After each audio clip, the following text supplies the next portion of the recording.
So here we are at Bitesize Edge, interestingly on day one of lockdown version 2. And joining me this morning is Suzanne Hurndall, who's the relationship director at HR Inspire.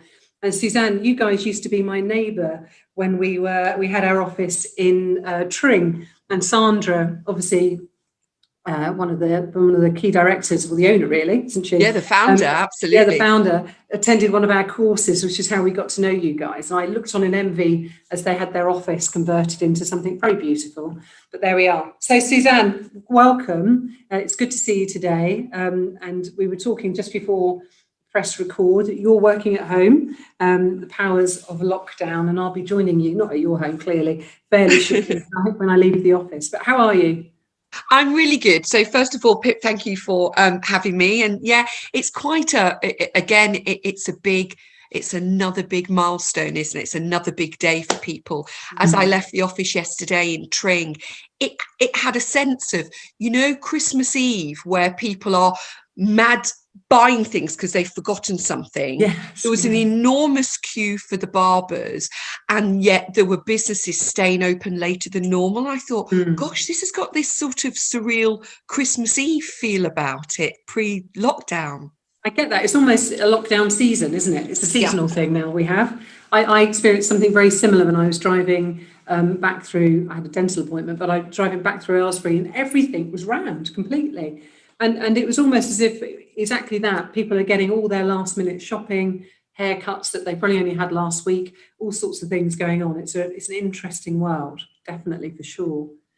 So, Suzanne, one of the things I'm really interested in is mental wellness in the workplace. And having worked previously in a corporate arena, I am acutely aware how quickly the impacts of the economy can have a direct impact on individuals within a business in the corporate arena, but also very much in small businesses. But I know you have a selection of clients that you work with.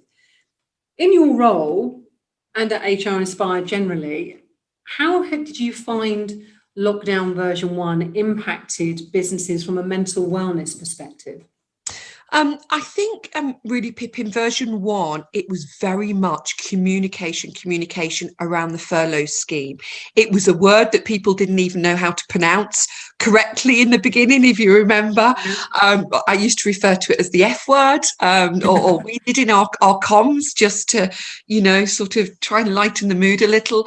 But in phase 1, it really was. We were up really early in the morning. We were looking at what the government guidelines, what had changed overnight, what did we need to take from everything that was being published and being said on the news, put into something that was either bite-sized or really usable for our clients, and people that we just knew of and we felt that we could help, and to give them something that was really practical, sensible, advice that didn't cause alarm.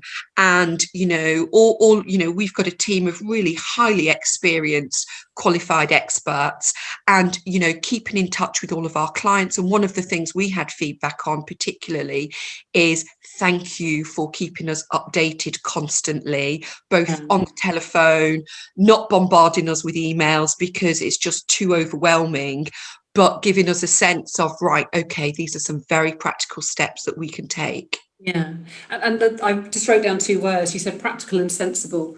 And one of the things that resonated with me massively through version 1, and potentially will again through version 2, is the need for something to hold on to, something to be able to grasp that's tangible.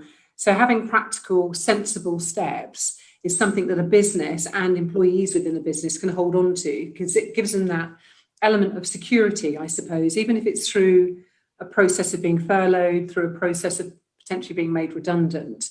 Having something that actually makes sense to them gives them a bit of security, doesn't it? Yeah, absolutely. And I think it was really important talking to business leaders and owners, regardless of the size of their business, to say communication is absolutely key.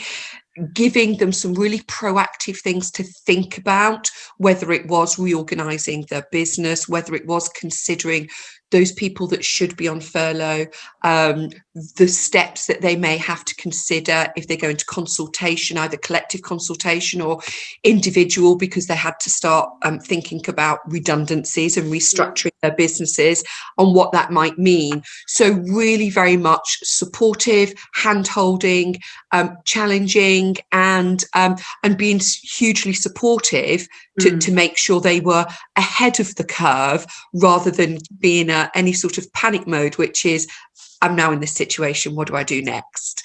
And obviously where we are now in version 2 is, we'd already talked, what if this continues? What if scenarios, to help them really think through some of those proactive and pragmatic steps they might need to take. And that's really important, isn't it? And the opportunity we have to be able to plan for this version is quite helpful. I think, if I think about one of the businesses that I'm involved in, how did you stop the business leaders, and again, whatever size business, you're absolutely right, from having that initial moment of panic? And absolutely right. There would be people that, where do we go from here? Or employees are feeling this way. And again, I do go back to my communication and keeping things very, very simple. We tailor our advice, our letter, our documentation to that business. We're not, and there are many great firms out there that have templates for you, but actually what business leaders and owners needed, and HRDs or CFOs needed, was, what are the steps? What do we do? How do we? And employees will remember not what actually happened, not what was the end result, but how was I treated throughout? How did I feel? How did that employer treat me? And actually we played a huge part in giving hints and tips and ideas around that employee engagement, regardless of what the outcome might be. And if there were to be casualties, how can you humanize what's happening and acknowledge the way people are feeling? Yeah, and that's so important. One of the things that I'm quite passionate about is user engagement.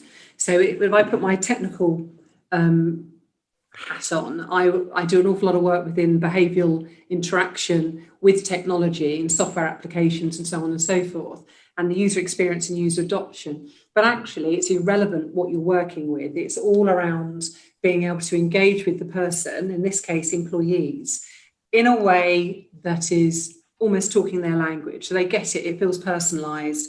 This isn't, as a larger organisation, we might be putting a lot of people on furlough, but actually this is about you, Mr. or Mrs. Individual, and what we want to do in order to preserve your job, for instance. And I think that's incredibly key. I think about some of the business leaders though, and who's there for them.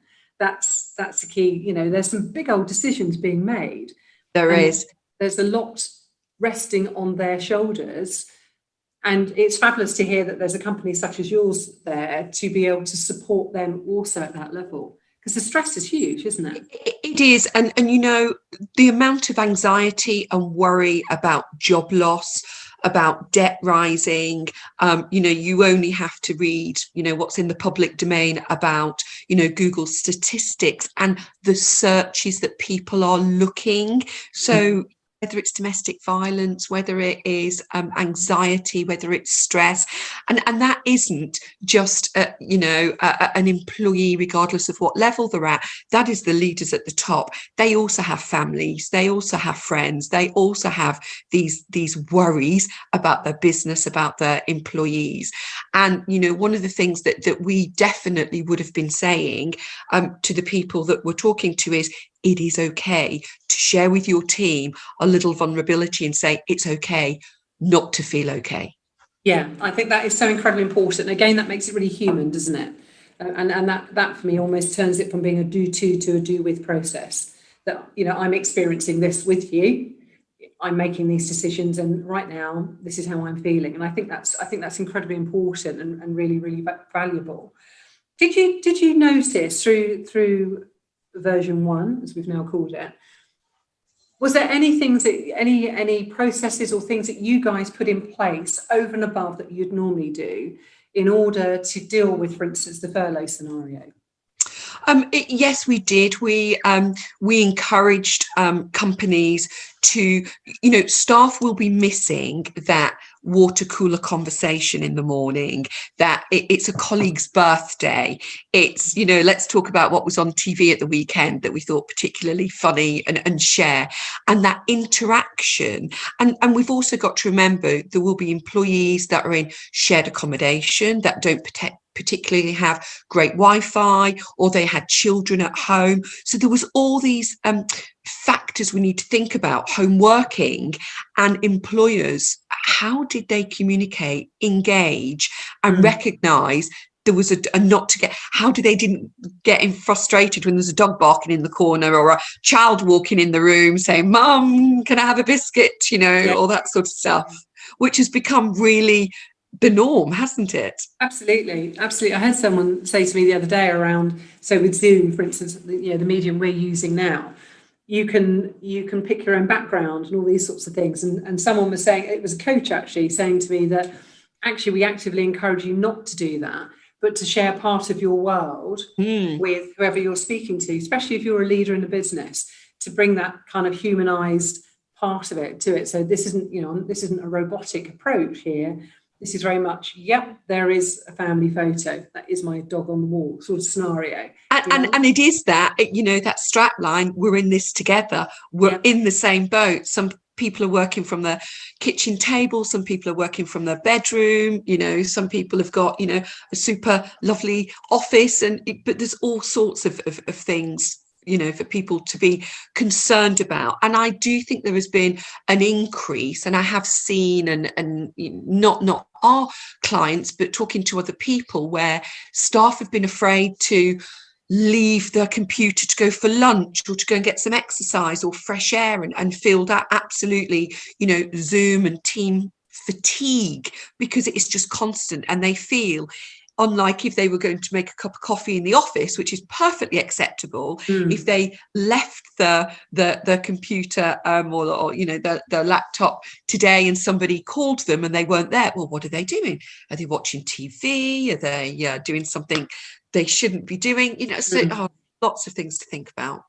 So easy, isn't it, to jump to an assumption and make your mind up on what might be happening. And that's also a shift of management style, isn't it, for individuals who potentially have got used to having their team here because that's how they work best. But in essence, how can we flex and change our behaviour in order to work in a different environment? And that's a really good point, Pip. Actually, we've spent a lot of time really supporting, coaching some of our clients in terms of their line managers who have to manage differently. So they've never managed remote working. What do I have to do differently? There are lots, and there are changes and adjustments to be made, and to have to just switch that on overnight. Some people are just not very good at it. So how can we help?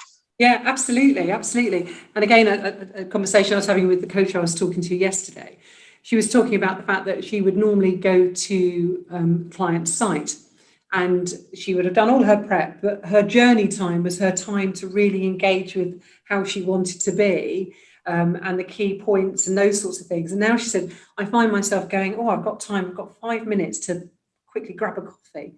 Oh my gosh, where's that moment? Where's that time I'd normally have to myself to get myself balanced? And it's those small adjustments that make such a difference. So clearly there's been some very positive stories and some very negative stories throughout this period. And unfortunately, that's going to continue. What for you and HR Inspire, have you seen kind of a trend around some of the real positive stuff that's come through? Business that are growing because they've diversified, business that have really worked hard to save roles through flexible working or reducing hours or looking at different types of activities the employee can do, so save those jobs in some way or description. So that's that's enormously positive. Employee engagement, so that the employees feel really secure in as much as they can.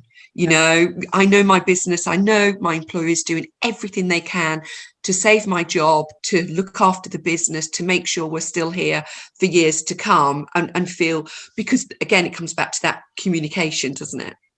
So would you say communication, so the word that came into my mind then when you were talking was transparency? Yeah, Complete totally. transparency. Yeah, And do you think in this environment, because obviously within businesses, there are certain elements of information that doesn't need to be shared.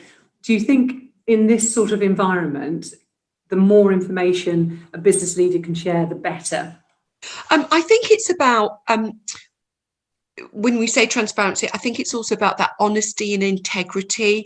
So oversharing, I think, can be a dangerous thing. A little knowledge can get the mind off on a different track.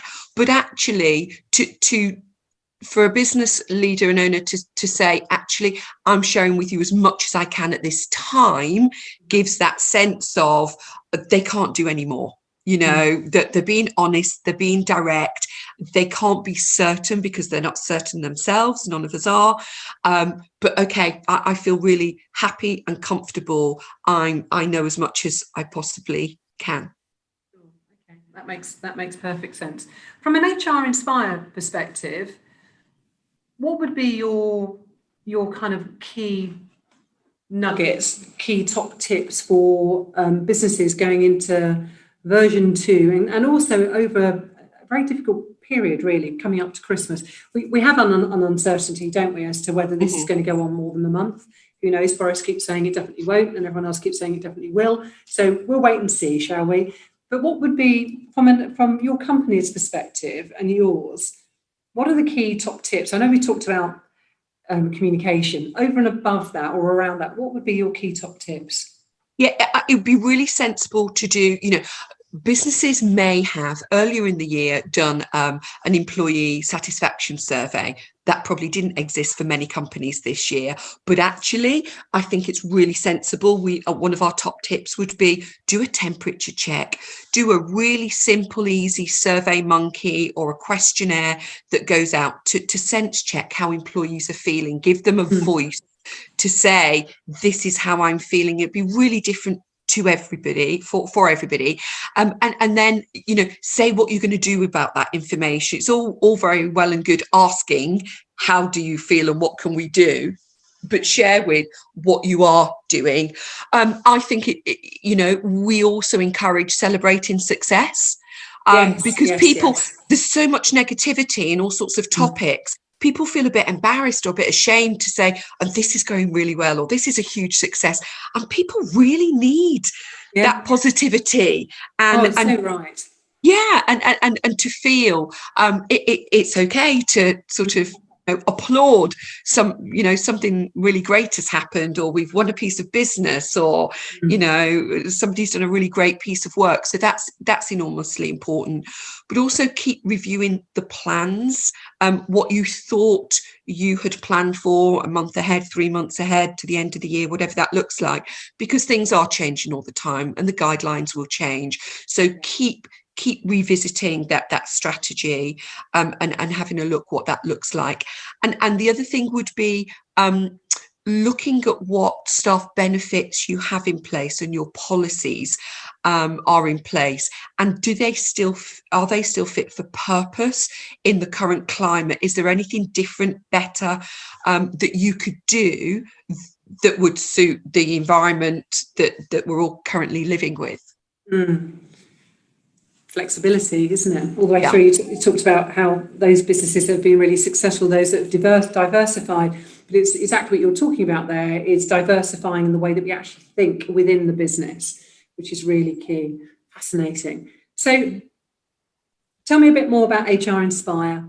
As we bring this to a close, let me know a bit more about your business. Absolutely. Well, it's an amazing business, and I would say that, wouldn't I? HR Inspire, HR Inspire, we're based in Tring. There's a wealth of experience in the business, highly qualified, expert HR consultants and advisors. We have experts in HRIS systems, reward, compensation, benefits. And if I was going to just say it in a nutshell, you know, we are experts in taking care of all your HR and people needs. So whether it is around the legislation and the policy, the process, the handbooks, the contracts, absolutely, we're there. And we bespoke that to your business. We very much tailor and get under the skin of your business. You know, an awful lot of our business is via referral, which we feel extraordinarily proud about, because, you know, there's no better referral than word of mouth. And we work with some amazing businesses. So whether it's a small amount of outsourcing, or whether it's a one-off project, or it's a telephone call for some advice to signpost somebody in the right direction. Yeah, people are in our DNA. Oh, I love that. I love that. Well, you'll know from my time working with Sandra with NLP, it's very much about people. It's very much about accepting we're all fabulously different. 7 billion individuals on the planet, and none of us are the same. How lovely is that? That's just exactly awesome. That just makes for great conversations all the time, I think. So that's really lovely to hear. And it's lovely. It's really lovely to hear you talked about things being tailored for your clients, that it's not a case of, there's so many policies and procedures which are the same, but if you can tailor the communication and the way it's put across your clients, and that makes it so incredibly valuable. It is, and it's hugely important to understand that business, get under the skin of the culture, and we are part of your team. We are your team. Fabulous. So, Suzanne, thank you. Thank you for your time this morning. It's been lovely talking to you.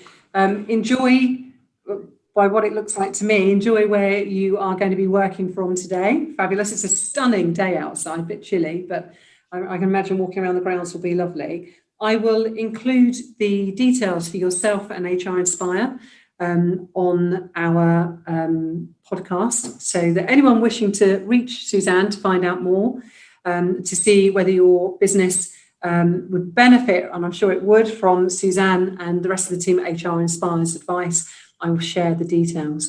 And you can find us on iTunes and Spotify. So, Suzanne, it's just for me to say thank you for your time today. It's been lovely talking to you. And I hope that we can grab a coffee at some stage when you're back in Tring. Oh, I'll hold you to that. And thank you for having me today. You're very welcome. Take care and have a great day.